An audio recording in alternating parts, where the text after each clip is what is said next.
10,000 steps a day. Kaya ba?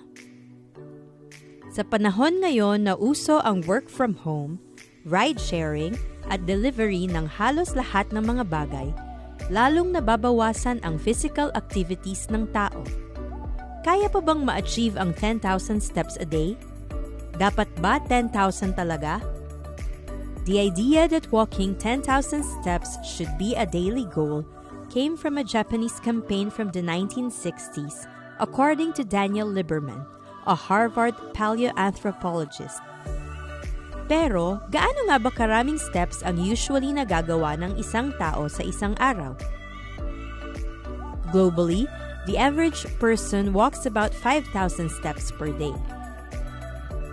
Bakit importante magbilang ng steps sa bawat araw? Walking for regular activity offers the following benefits. Maintain a healthy weight and lose body fat. Prevent or manage various conditions, including heart disease, stroke, high blood pressure, cancer, and type 2 diabetes. Improve cardiovascular fitness. Strengthen your bones and muscles. Improve muscle endurance. Increase energy levels. Improve your mood, cognition, memory, and sleep. Improve your balance and coordination.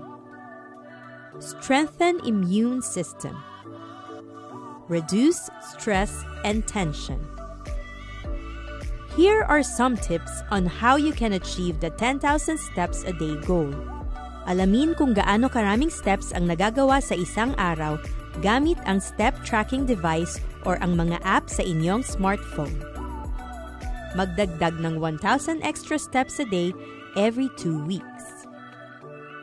Take the stairs instead of elevators and escalators. If you have a car, park farther away. If you take the bus, get off a stop early and walk the rest of the way. Walk while waiting. Kung napaaga ka sa appointment mo or kung napaaga ka sa flight mo, imbis na umupo, maglakad-lakad. Try music. Listen to music that you enjoy. It can motivate you to walk farther and make walking enjoyable. Include your loved ones and friends. Gawin itong bonding or social activity. Walking will be more enjoyable if you are sharing it with people that you love. And always remember, with God's help, you can do it!